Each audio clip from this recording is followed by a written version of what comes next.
Hello, respected viewers. I was aghast but unsurprised 2 days ago to see a news item about Sarah Spencer, and she is training to be a midwife.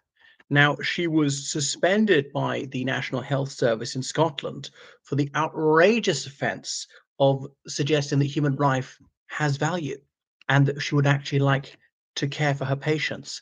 Staggering, sickening, isn't it? And the people whom she wants to save include human beings who are in utero at that particular time, because a woman can only be pregnant with a human. She can't be pregnant with any other species, can she? I mean, truly shocking that. I was in utero, you were in utero, every human being was in his or her mother's womb at some point. But of course, the abortion industry would have us believe that those people are unpeople at the time, that they're somehow subhuman. Obviously, that's the génocidaire argument in every single case, is where murder and mercy have swapped places. I remember an abortionist telling me that I lacked compassion because I would like to defend children. Wow. Helpless, harmless babies, as somehow that killing them is compassion? People who've never ever done anything wrong. Now, the mothers, they might be pregnant in very difficult situations. And in almost every case, that's because of the decisions that the mother and father have taken. So they may be in an invidious situation and they deserve help. But the one person who should not be made to pay the price is the child. The mother and father may be in a difficult situation, but they're not going to be killed in almost every circumstances. They're not going to be killed. So why should the baby be killed? So Miss Spencer, she's a mother of three, and she posted this. She said, given that my moral beliefs include a fetus is a child and it is wrong to kill children, there is no circumstances in which I would not object to an abortion. And now that's sometimes a little strong even for me, because of course you've got to leave an exemption. What if the mother's life is in grave danger? If killing this child will save the life of the mother, I'm sorry to say, but that option's got to be open to the mother, because two deaths is even worse than one. It's a heartbreaking thing to do. I don't know how any doctor and nurse could bring himself or herself to do that. Some clearly have no difficulty when it's for the slightest reason, without the perpetrator even giving a reason to the other perpetrator, as in the mother to the doctor and nurse or whatever.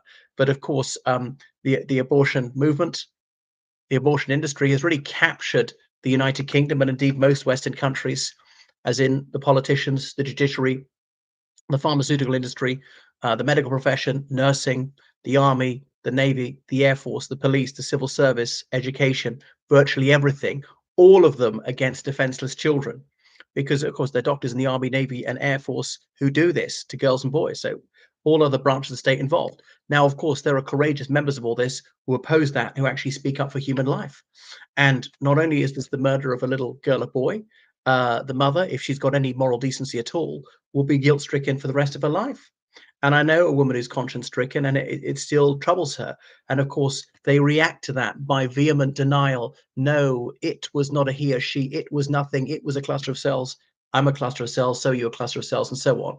But it is revolting that this woman should be suspended for doing absolutely nothing wrong, for expressing her beliefs. You know, what about her human rights, freedom of speech, and what about the right to life? But of course, there's to be no right to life. There's to be no freedom of speech. We can't possibly allow freedom. That'd be far too dangerous. We can't possibly allow human life. No, no, no, no. Saving people is dangerous, but killing them, that's safe. Yeah. So murder is safety, mercy is dangerous. This is the sort of topsy-turvydom you hear from the abortion industry, saying that a deadly poison is medicine. And of course, there's a breach of the Chemical Weapons Convention, the manufacture, shipment, distribution, storage, deployment of chemical weapons explicitly designed to kill human beings. And of course, some of these deadly poisons would kill an adult were the dosage sufficient. So Miss Spencer is an American citizen, and one of the few things that are laudable about American politics is that the pro-life movement is at least a considerable force. So she was part of a social media group for those training to be midwives, and there was a response. There was a question about whether they should be allowed to say, no, I'm not taking part in killing a girl or boy if this child happens to be in utero.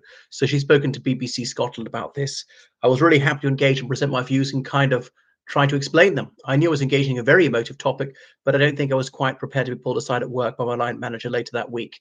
So, wow, this was like something they thought might be bar her, trying to save her patients, that somehow a child in his or her mother's womb is not a patient, it's not worthy of consideration, that they can have legal rights. We know that they can be awake when the mother is asleep. We know that they can move independently with their mothers and so forth. They have different DNA from their mothers. They can have different eye colors, skin colors, hair colors, everything. They can be right-handed with the mother's left-handed or vice versa, or ambidextrous. They are separate individuals right from the moment of conception. They are human beings by any definition. And it takes quite some casuistry to pretend that those in utero are not. Of course, the abortion industry pretends that the murder of a child is healthcare. Not very healthy for the victim, is it? So, wow, it's staggering, sickening, but as I say, yet totally unsurprising. So, only 3 months into her training, she was suspended. She was placed under investigation. And what was there to investigate? I mean, some people are pro life, get over it. Yeah.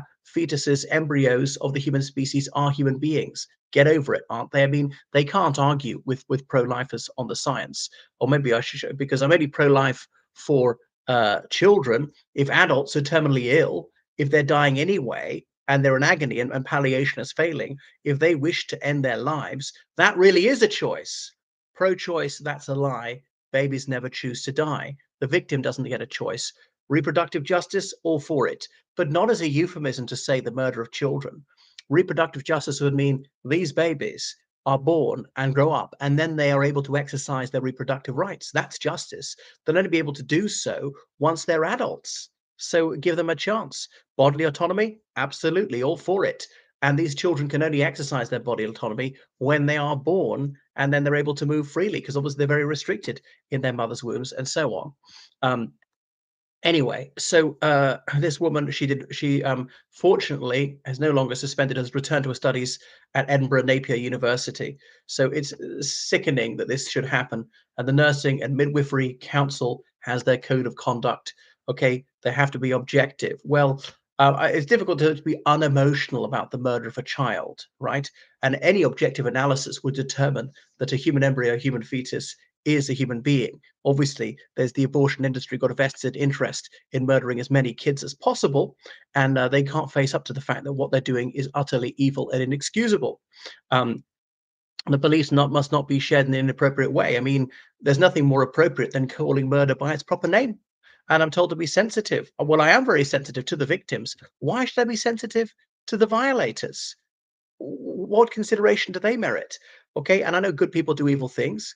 The only way back for these evildoers is to face up to what they've done. Unfortunately, these mothers and fathers are often just as guilty. They can never ever bring back their son or daughter whom they have doomed. But what they can do is save other children and be an advocate for other people. And of course, we know abortionists are totally against choice and saying, so, well, no, you have not the choice to do with your own body, and be outside an abortion clinic trying to save children. I read this nonsense piece by an abortionist saying that people who want to save kids are against sexual pleasure. And well, that's not true at all. I mean, I don't oppose anyone's sexual pleasure if it's consensual with another adult, you know, whether it's heterosexual, homosexual, bisexual, in marriage, outside of marriage, one night stand, an act of prostitution. You do what you want. I don't care. But just don't murder a kid. Yeah, I mean, does that give you pleasure? Well, she's even sicker than I thought. But right, thank you for watching my channel. Make sure you subscribe on Patreon, donate PayPal, georgecallahan79@gmail.com. Goodbye.